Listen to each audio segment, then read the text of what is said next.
Right. Well, good evening, guys. What's going on? How y'all doing? I'm back at it again. I'm about to eat in a few minutes. I want to kick this to y'all before I do. Got hamburger helper.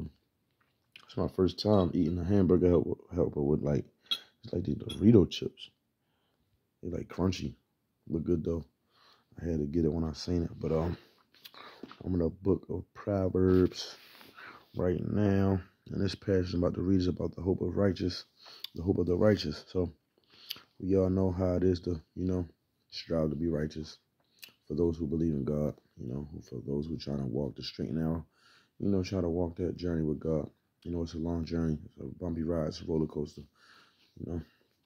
Only you would know for people that's, walking with God and turned away from like their old self, But, I'm in chapter 11, and hopefully this resonates with you guys. Open some ears, give you some insight and things like that. So I'm gonna start it. It says, a false balance is abomination to the Lord, but a just weight is his delight. When pride cometh, then cometh shame. But with the lowly is wisdom. The integrity of the upright shall guide them, but the perverseness of transgressors shall destroy them. Riches profit not in the day of wrath, but righteousness delivereth them from death. So those first 4 verses basically all sum it up. If you're not well balanced, if you're not equally yoked, that's an abomination to the Lord. So it's a must that we be balanced, well balanced in the body of Christ as believers. So we can't be lopsided as believers in God. So that's like being like, for example, it's like believing in God, but you're hanging with unbelievers, things like that, or you're hanging with people that defile the statutes and the commandments of a believer, especially if you're trying to follow Christ. So you can't be with drunkards and whoremongers and things like that. You can't be with drug dealers and things. Say if you're trying to walk the straight and narrow and you turned away from that life, you can't be around those type of people anymore. You gotta surround yourself with those like-minded people, like-minded spirits, because you're still gonna open up a door for evil to come near to you.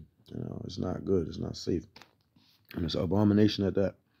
So then it says, when pride cometh, then cometh shame. So we all know how much pride is. Pride is poison to man. And anyone, it's so easy to, obtain pride in your soul.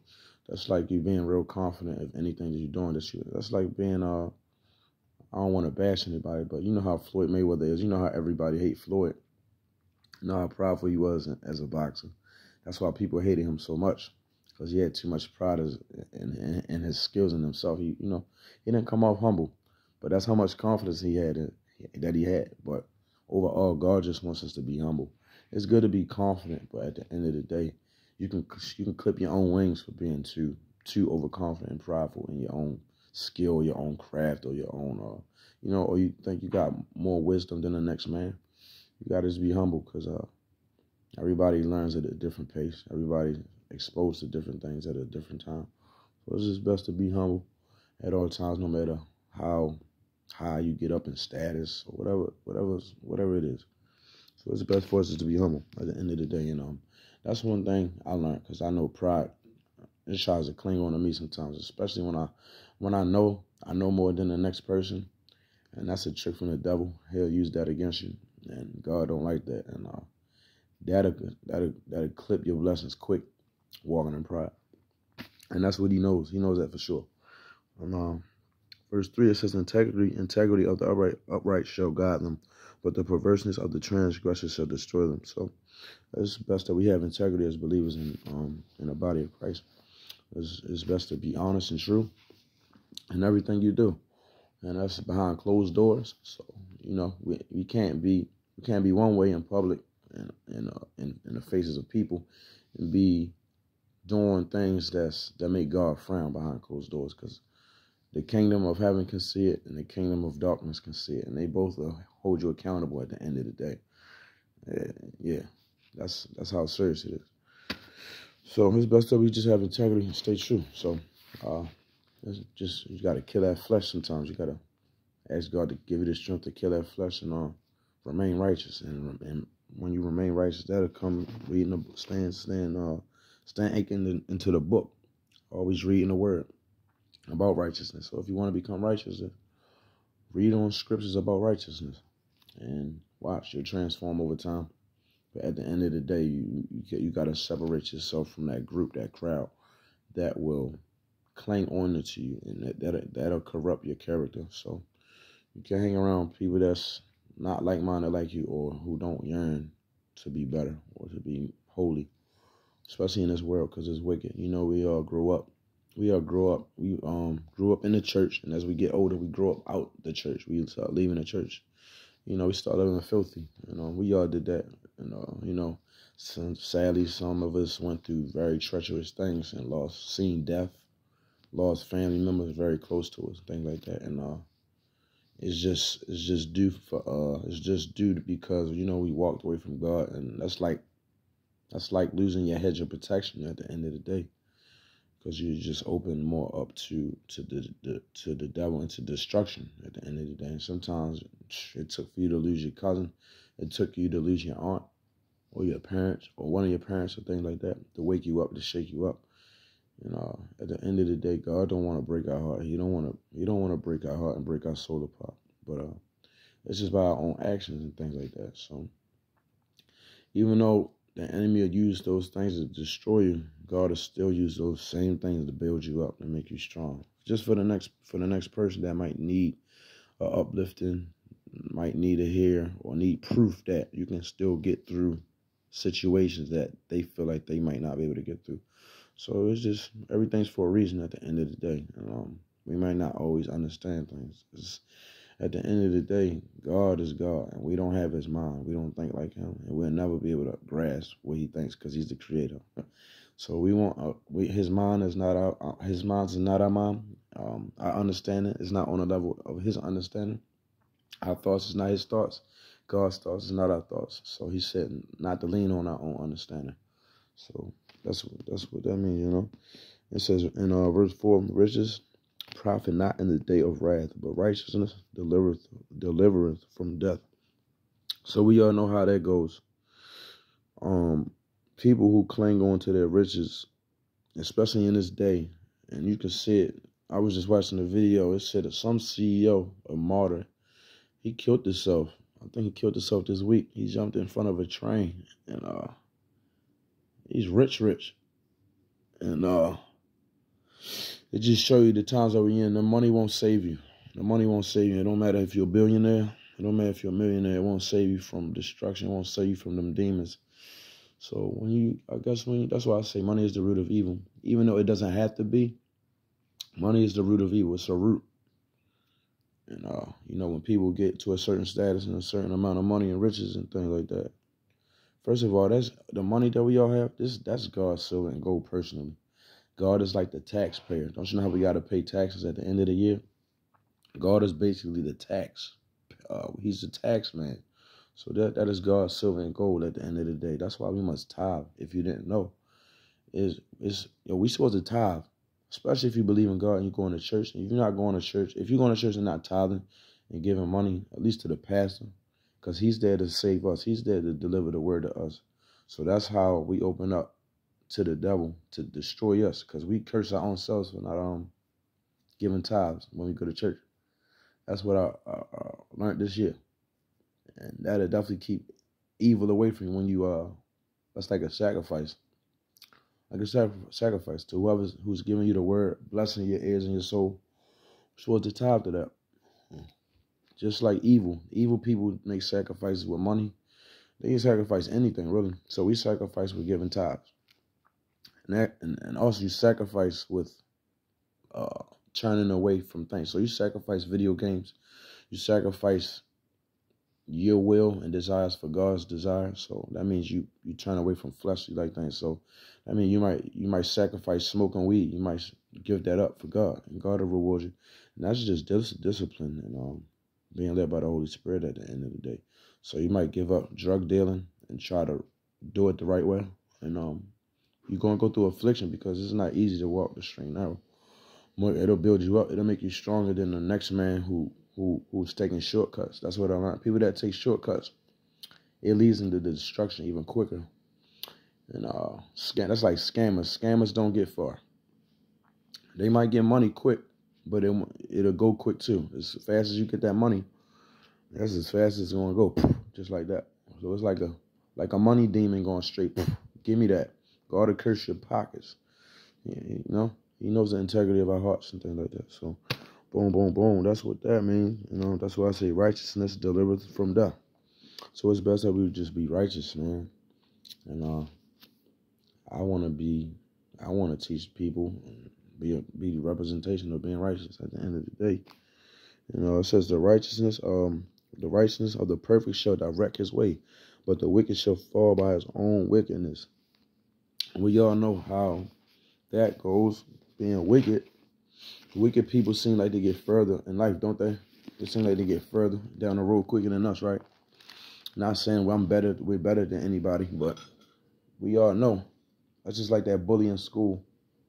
You went to school with that bully, and he got more money than you. He got more clothes than you. You know, he got all the women, and you just the loner. But at the end of the day, everything catches up with a person.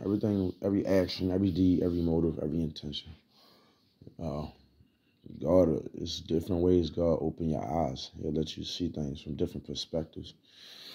So, there's many people that I know that was really bullies, like badly, and I seen them years down the road, and I seen them in BHU. If anyone knows what BHU is, that's like when like psychiatric patients that's in the hospital. Because I used to work in the hospital, so it's this guy I went to school with. Of course, I'm not gonna name him, but he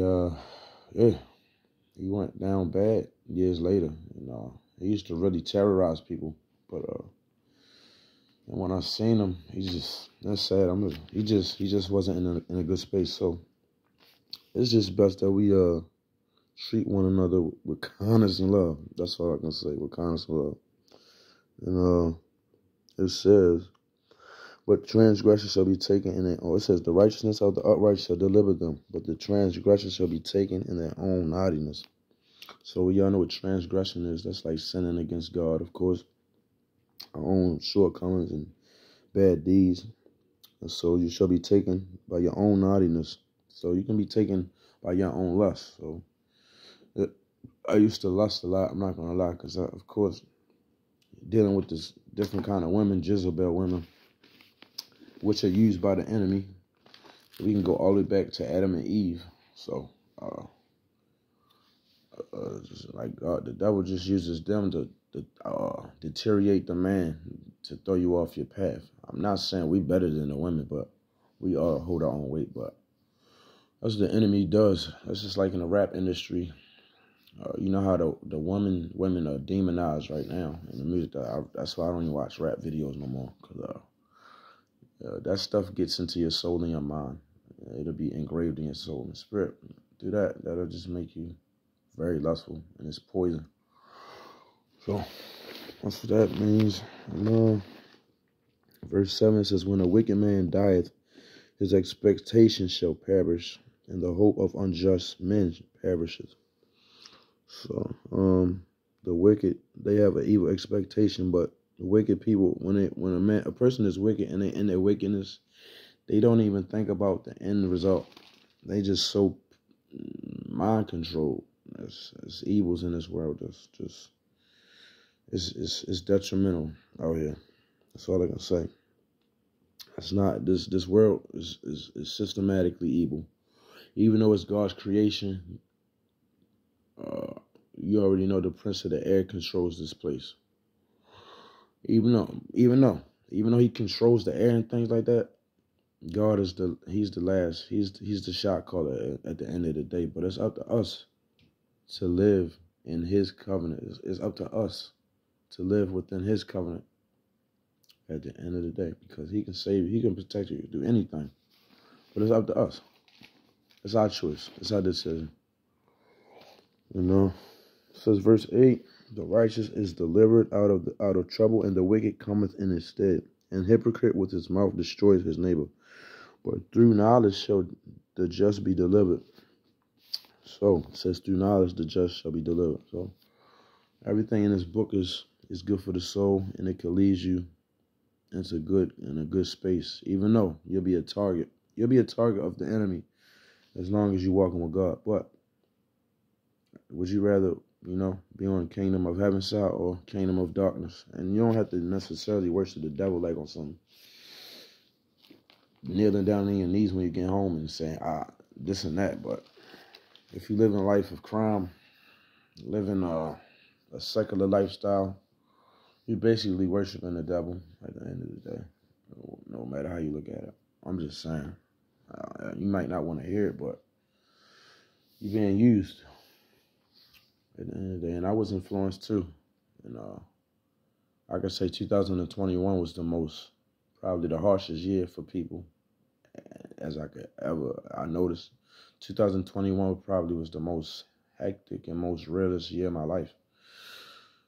And other people said it too. So collectively, that's how you know we in them times. The things are just revealing themselves. It's unfolding before your eyes. And some people are so deep in, they malfunctioning because they in panic mode. People are decaying in the spirit right now. It's by the grace and mercy of God that He delivered. He pulled me out like just on time. And it all started with me being around people who fasted. And of course they weren't Christians, they was Muslims. But I don't know how I got into it. It all started when I started fasting. And that's when it was game on. And it never was the same since that. So it's all good at the end of the day. I'd rather be like this than to be blinded. So, yeah, that's all I got to say. That's all I got for you guys. I love you guys. Stay blessed. Peace.